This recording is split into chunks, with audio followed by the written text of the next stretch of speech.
I'm Tracy Sabol. Tonight on EWTN News Nightly, comrades in arms and now partners on paper. With escalating worries about the West, North Korea and Russia sign a mutual defense pact. Code of misconduct.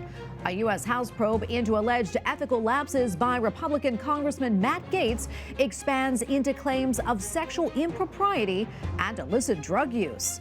Waiting for results. Virginia's Republican primary may be too close to call, but there is definitely a winner in the race, and his name is Donald Trump. Plus, Catholic Distance University. The school is rebranding, but it's more than a name change. We'll show you why it's a recognition of a transformation. These stories and more tonight. From EWTN, the Global Catholic Network, this is EWTN News Nightly. Thank you for being with us. Our top story tonight, the Biden administration says that it is concerned about what it calls the deepening relationship between Russia and North Korea. The two countries are already fueling the war against Ukraine. Meanwhile, Russian President Vladimir Putin just visited North Korea for the first time in 24 years, where the two leaders inked a new deal that could bring them even closer. White House correspondent Owen Jensen reports. Owen? Tracy, just days after President Biden met with G7 leaders in Italy to demonstrate their unity, Russian President Vladimir Putin and North Korean leader Kim Jong-un have signed a new partnership. It includes a vow of mutual aid if either country faces aggression. Russian President Vladimir Putin and North Korean leader Kim Jong-un stand side by side at an official welcoming ceremony in Pyongyang. Troops marched by, and North Korean crowds cheered and waved as the two leaders watched. One analyst explaining what's at stake. Putin's goal is not only to get the artillery ammunition that he needs from North Korea, but also to help North Korea get stronger and to build it as a bigger problem for the U.S. and its treaty allies in Japan and South Korea. Putin later thanked Kim Jong-un for his consistent and unchanging support for Russian policies. And in a swipe against Ukraine, the North Korean leader gave his full support for Russia's invasion. Russia and North Korea also agreed to defend each other if attacked. North Korea is under heavy UN Security Council sanctions over its weapons program, while Russia also faces sanctions over its invasion of Ukraine. If Russia helps North Korea to develop missiles that can strike not only Guam, but the mainland territory of the U.S., that's pretty scary, and the U.S. needs to develop tools to address that threat. On Tuesday, U.S. Secretary of State Antony Blinken, discussing Ukraine, blamed China, North Korea, and Iran for fueling Russia's war machine. North Korea is providing significant munitions to Russia and other weapons for use in Ukraine. Iran has been providing weaponry, including drones, that have been used against civilians and civilian infrastructure. And in just a few weeks, in July, NATO will hold a summit right here in Washington, D.C., the alliance celebrating its 75th year. And Secretary of State Antony Blinken says the summit will focus on bolstering Ukraine's long-term success.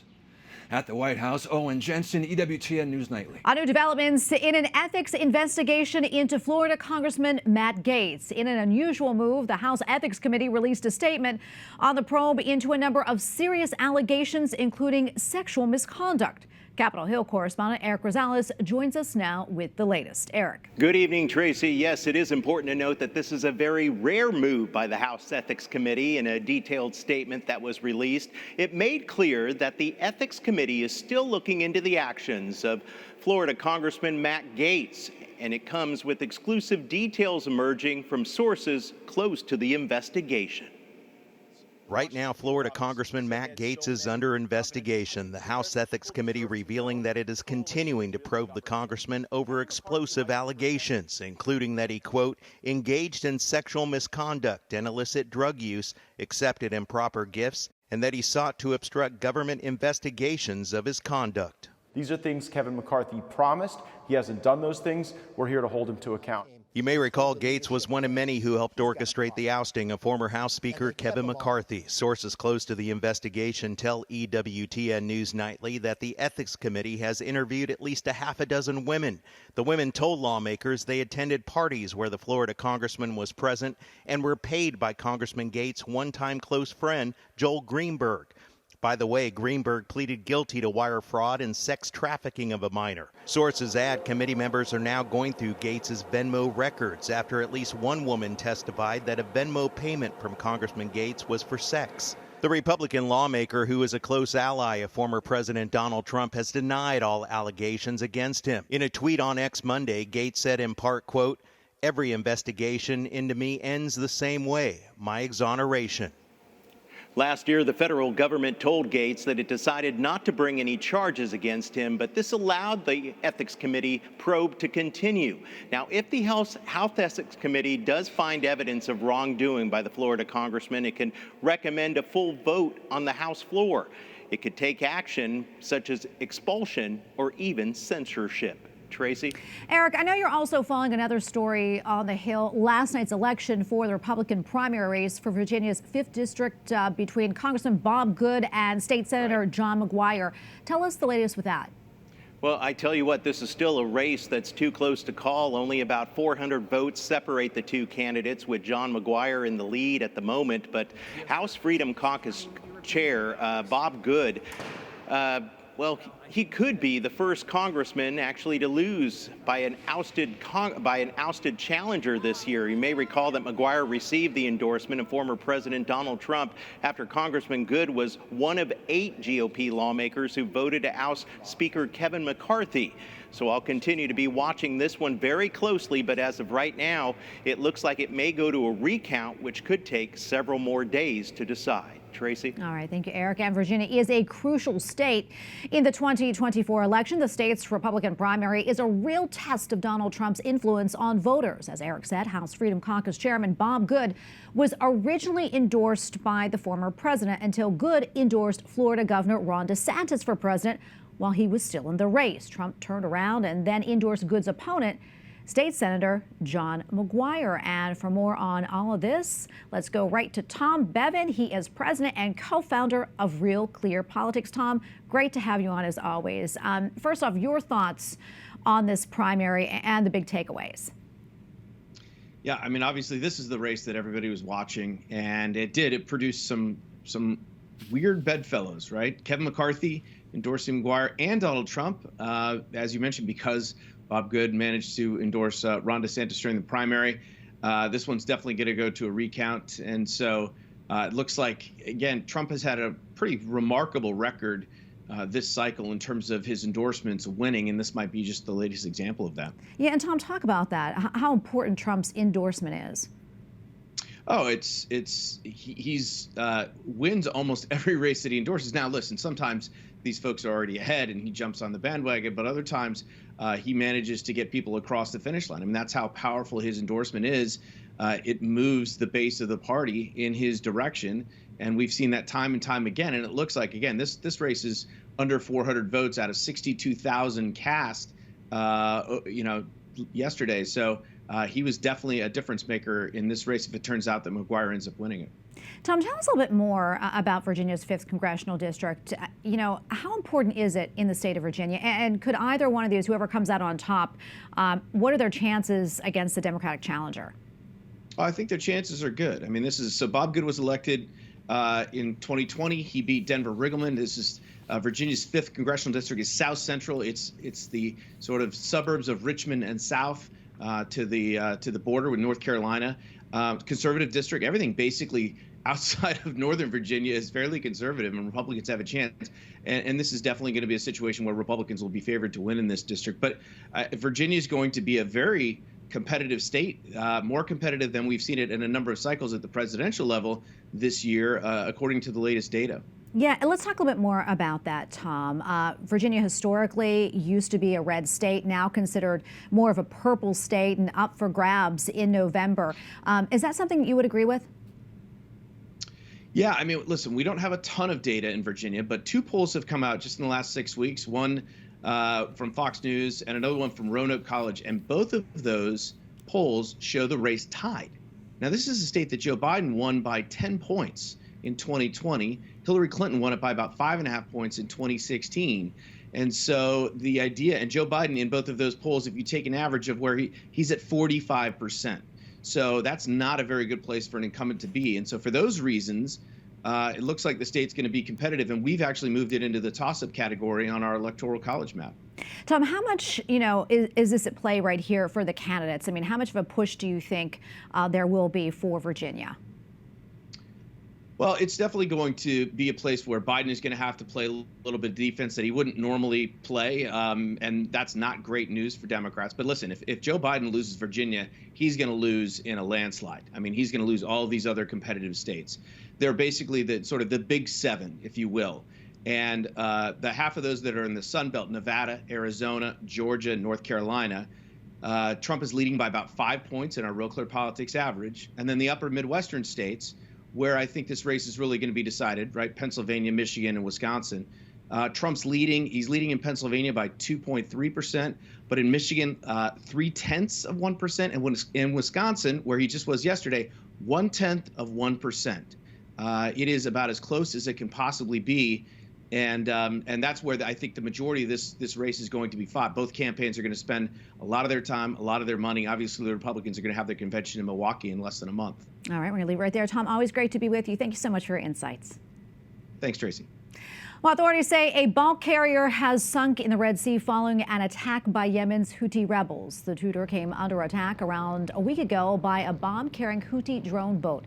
White House National Security spokesman John Kirby says the attack killed a crew member from the Philippines. The Houthis have now launched more than 50 attacks on shipping and sunk 2 vessels since last November. All right, back to the U.S., where a heat wave is breaking records this week. From the Midwest to the Northeast, more than 260 million Americans are being impacted by temperatures in the triple digits. Experts say they are concerned about how long the heat wave will stick around. Little relief is expected even at night, as temperatures will not be dropping below the 70s. So remember, folks, wear your sunscreen and stay hydrated during the day. Well, showers and thunderstorms could bring some hopeful relief to Ruidoso, New Mexico, as wildfires bear down on the area, prompting thousands to flee.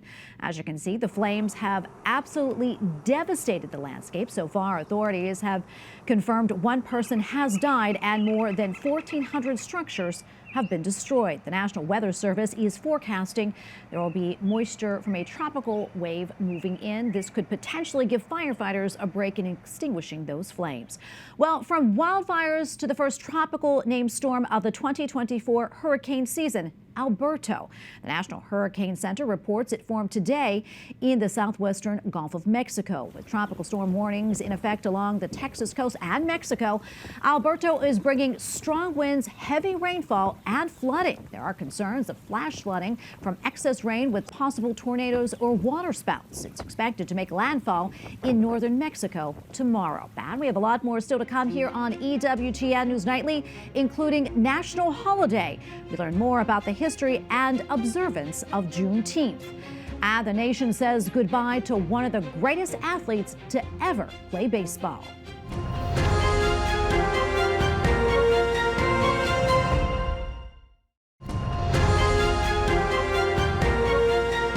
It was 159 years ago today when General Gordon Granger arrived in Galveston, Texas, to announce a new beginning in our nation's story. The enslaved people of America had at long last been declared free.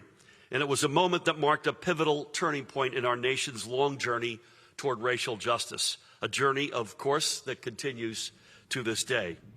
And that was New Jersey Governor Phil Murphy explaining the significance of Juneteenth. He used the occasion to announce a mass clemency program aimed at helping those who may have been convicted of a crime that is no longer illegal or as a result of domestic violence. In 2021, President Biden signed into law Juneteenth as a new federal holiday. It was the first federal holiday to be established since Dr. Martin Luther King Jr. Day 4 decades ago. Mr. Biden says Juneteenth is an acknowledgement of the truth of our nation's history. It is about realizing the idea that America was founded on. All people are created equal and deserve to be treated equally throughout their lives.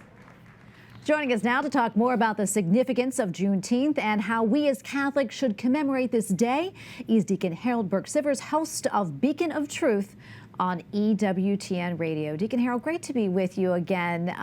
Juneteenth became a federal holiday in 2021, but I don't think a lot of people really knew the significance of this day up until that point, except maybe those from Texas.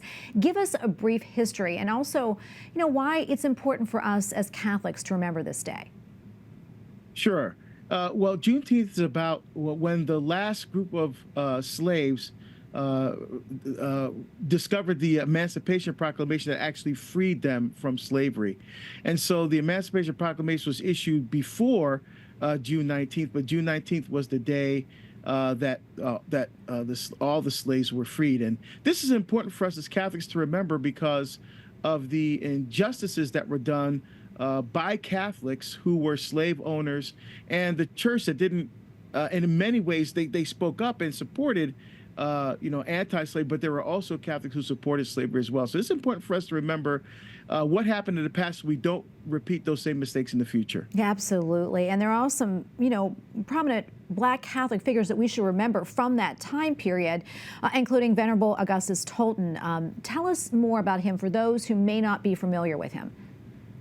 Yeah, so Augustus Tolton was born a slave in 1854, and in Brush Creek, Missouri. He was his mother was actually a wedding gift from the slave owner to his where she met her husband, who became Father Augustine Tolton's father, and so he ultimately became the first Black priest in the United States, but had to overcome tremendous racism both within and outside of the church in order to accomplish that. And he died in 1897, and he's on his way to sainthood now. Everything's been approved by the Vatican, just needs a miracle to become blessed and another miracle to become a saint. Yeah, and we pray that that happens indeed. Are there any other notable Black figures that we should remember on this day? Yeah, Venerable Pierre Toussaint, for sure. Venerable Henriette DeLille. Servants of God, Mary Lang, Julia Greeley, and Thea Bowman, who reflected the power of God's love working in the midst of tremendous adversity in order to really bring the beauty and truth of the Catholic faith to the entire church, particularly in the United States. And Deacon Harold, how do you think we as Catholics should commemorate this day? I know a lot of parishes are having masses celebrated today for it. Yeah, one of the things that we can do, and I argue about this in my book, Building a Civilization of Love, A Catholic Response to Race, is that we Catholics can actually take the lead in moving our nation and our world forward in issues of racial justice and equality. Because the very basic tenets of our faith teach us that we have to see the image and likeness of God in the person standing in front of us. So the more that we can reflect that as Catholics and to live that reality in the world, the closer we'll come to break down the walls of division and really live out the words of Jesus, that they may be one, Father, as you are one and I are one. Deacon Harold, before I let you go, any final thoughts on this day? Yeah, I just want everybody to really think that this is not hopeless. We live in a world that's confused and broken and hopeless. But I'm telling you, I know with all my heart and soul that if we Catholics put our best effort forward in this issue of race, that we can overcome, as Martin Luther King so beautifully taught. Wonderful. Deacon Harold, thank you so much for your insights as always. God bless you. Thank you for having me. Tributes are pouring in following the death of one of baseball's greatest stars, Willie Mays. The center fielder's major league career spanned more than 20 years between the San Francisco Giants and New York Mets. He's known as one of the greatest to ever play the game, hitting more than 600 home runs during his time on the field. He was voted into the Baseball Hall of Fame back in 1979 and was even awarded the Presidential Medal of Freedom by then President Barack Obama in 2015. The Say Hey Kid was 93 years old. Up next on EWTN News Nightly, a symphony of prayers. The Holy Father tells the faithful how engaging with the Psalms can open ourselves to prayer. Plus, a major Catholic university undergoes a transformation and rebranding.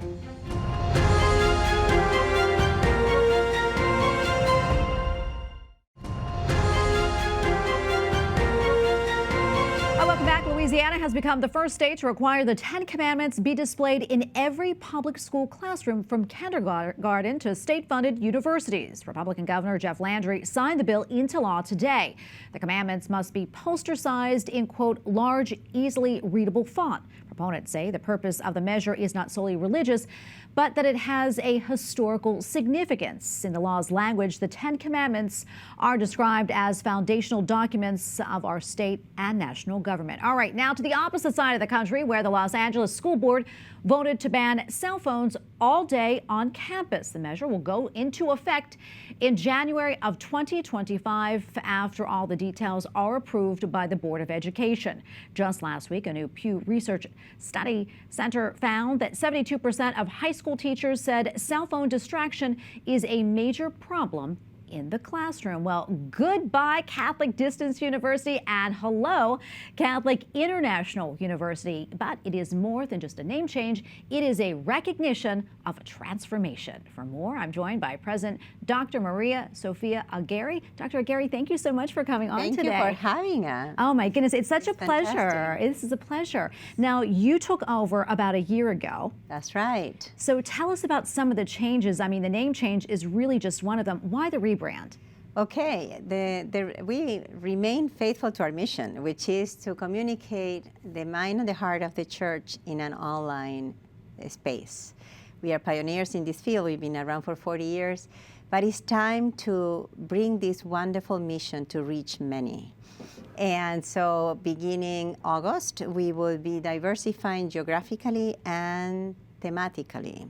We will bring new academic programs that will be marked by two characteristics. They are impactful, and they are in areas where we are in a badly need, or is badly needed to recuperate the human person. So we will begin two masters, a master's in theology, faithful to our roots, but with a concentration on Catholic social teaching, and both in English and in Spanish.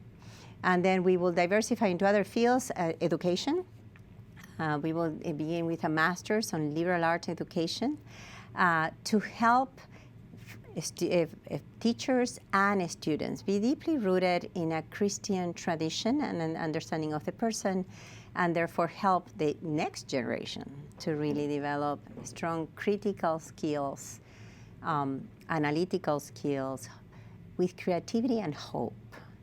And all that with a holistic view of development and understanding of the person. And lastly, we will have also masters on ecclesial administration, very needed not only for efficiency purposes, but to help priests and lay people working for the church be able to really work better in evangelization, because the material aspects are better run. Yeah, I mean, that's so very important. Let's talk a little bit more about how important a Catholic education is, especially right now. Well, you know, today with the situations in the universities and in the high schools too, people are going back to those characteristics of education that are always been in the Catholic Church and a Catholic tradition of education, which is the liberal arts, the theology, the philosophy, the skills and the development of the whole person, not only technically, but as a whole, body, soul, mind. And so there is a great demand now. And what we find is teachers who are not prepared to teach in that way, or we see good people who need to understand better the principles that rule social life, the principles that should influence the way we do science, AI. And I forgot that we are going to also be offering a Master's of Science in integrated technologies, which are AI, virtual reality, and big data design. That's exciting. So the idea is this: why is important? Because what the Catholic tradition has to contribute to education is what today the world needs. And so being able to offer that in an online form, which is accessible, flexible, but still rigorous, person-centered, and faithful to the teachings of the church, and at a very competitive pricing, can be a help for so many. Absolutely. We're almost out of time. There's so much more we can talk about. But before I let you go, what else would you like our viewers to know? Well, we also have an early college program. This is a very important and useful program because we can provide honor level college credits for young women in high school.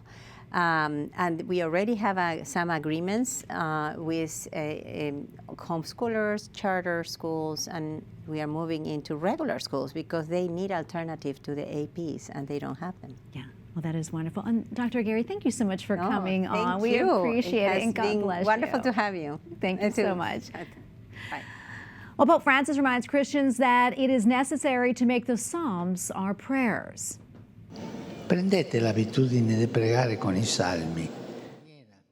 At the Weekly Talk, the Holy Father encouraged the faithful to engage in a symphony of prayers by praying the Psalms, just as Jesus did. Pope Francis also explained that the Psalms help us open ourselves to a prayer that is less focused on ourselves and rather on praise, blessing, and thanksgiving. And we thank you for watching tonight. Remember, you can follow us on social media, Facebook, X, and Instagram at EWTN News Nightly. I'm Tracy Sabol. Good night, and God bless.